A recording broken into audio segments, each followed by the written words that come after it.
Kami dari kelompok 5 akan menjelaskan tentang UMKM dan koperasi. Yuk kita simak bareng-bareng. Pertama ada pengertian UMKM. UMKM singkatan dari usaha mikro, kecil, dan menengah. Pada dasarnya UMKM adalah arti usaha atau bisnis yang dilakukan oleh individu, kelompok, badan usaha kecil maupun rumah tangga. Indonesia sebagai negara berkembang menjadikan UMKM sebagai fondasi utama sektor perekonomian masyarakat. Hal ini dilakukan untuk mendorong kemampuan kemandirian dalam berkembang pada masyarakat, khususnya dalam sektor ekonomi. Pengertian UMKM menurut para ahli yaitu menurut Warkung Sumitro, usaha mikro adalah usaha yang dilakukan oleh suatu perusahaan dengan tenaga kerja yang digunakan untuk melebihi dari 50 orang. Menurut Rujitov, usaha mikro merupakan bisnis kecil. Meskipun berskala kecil, namun bisnis tersebut mampu membantu roda perekonomian negara. Menurut Kuartono, usaha yang dikategorikan ke dalam skala mikro yaitu jenis usaha yang nilai kekayaannya 200 juta rupiah. Nilai tersebut dihitung berdasarkan omset penjualan per tahun dari perusahaan terkait. Menurut Primiana, usaha mikro adalah penggerak utama yang dapat membantu membangun Indonesia. Menurut UU nomor 20 tahun 2008, UMKM adalah usaha produktif yang dimiliki perorangan maupun badan usaha yang telah memenuhi kriteria sebagai usaha mikro. UMKM merupakan suatu usaha yang potensial bagi perkembangan perekonomian di Indonesia, sehingga dalam pelaksanaannya perlu dioptimalkan dan digali kembali potensi-potensi yang ada untuk peningkatan pembangunan ekonomi masyarakat. Ciri dan karakteristik UMKM. UMKM tidak hanya berbeda dari aspek aset, omset, dan jumlah tenaga kerja menurut Saifuddin Sarif seperti yang dikutip oleh Ismet Abdullah tahun 2004. Ciri-ciri UMKM dijelaskan sebagai berikut. Yang pertama, belum melakukan manajemen atau pencatatan keuangan sekalipun yang sederhana atau masih sedikit yang mampu membuat neraca usahanya. Yang kedua, pengusaha atau SDM-nya berpendidikan rata-rata sangat rendah. Umumnya tingkat SD dan belum memiliki jiwa wirsa yang memadai. Yang ketiga, pada umumnya tidak atau belum mengenal perbankan tetapi lebih mengenal rentenir.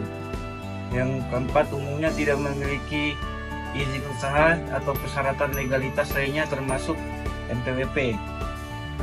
Yang kelima, tenaga kerja atau karyawan yang dimiliki pada umumnya kurang dari 4 orang anggota dari suatu koperasi tertentu, biasanya berskala mikro. Yang keenam, perputaran usaha turnover umumnya cepat, mampu menyerap dana yang relatif besar. Dalam situasi krisis ekonomi, kegiatan usahanya tetap berjalan bahkan mampu berkembang karena biaya manajemen relatif rendah. Yang ketujuh, pada umumnya pelaku usaha mikro memiliki sifat tekun, sederhana, dapat menerima bimbingan asal dilakukan dengan pendekatan yang tepat. Usaha kecil dengan ciri-ciri sebagai berikut.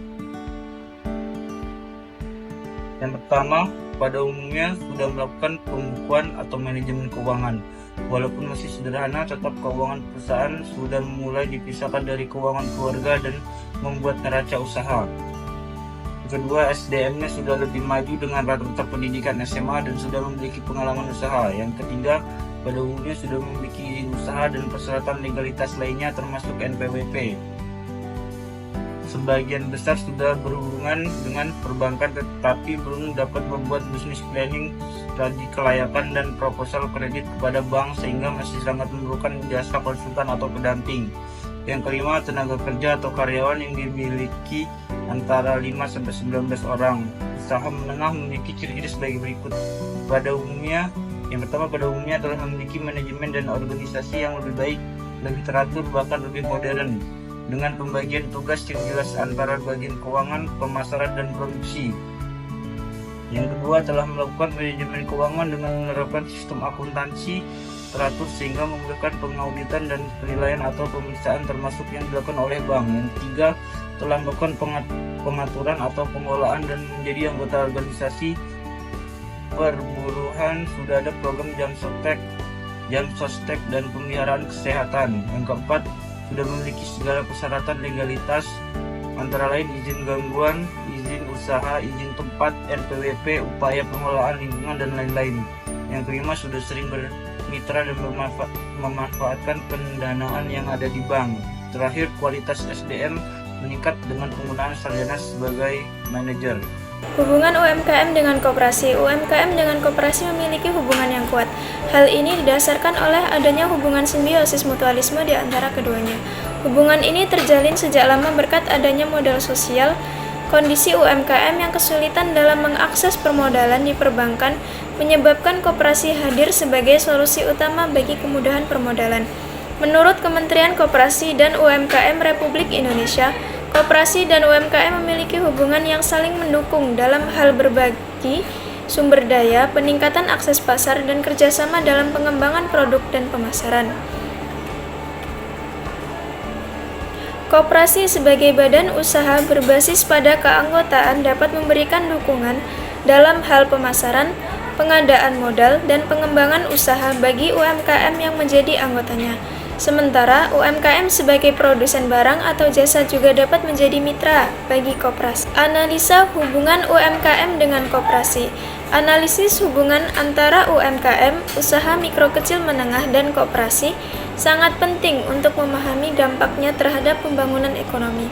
Selain itu, kontribusi UMKM terhadap lapangan kerja dan PDB menggarisbawahi pentingnya UMKM dalam lanskap perekonomian. Namun, tantangan seperti integrasi peraturan, kinerja ekspor yang rendah, dan terbatasnya akses terhadap modal menghambat potensi UMKM secara maksimal.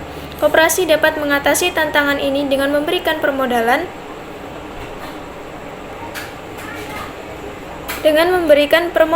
terpusat, intensif ekspor, dan dukungan regulasi untuk memperkuat usaha UMKM. Manfaat koperasi bagi UMKM. Koperasi dapat menjadi wadah yang bisa membantu UMKM untuk terus berkembang dan berpotensi memiliki umur yang panjang.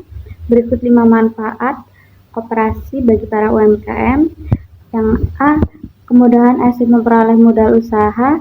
Lalu yang B, kemudahan proses produksi sampai dengan pemasaran.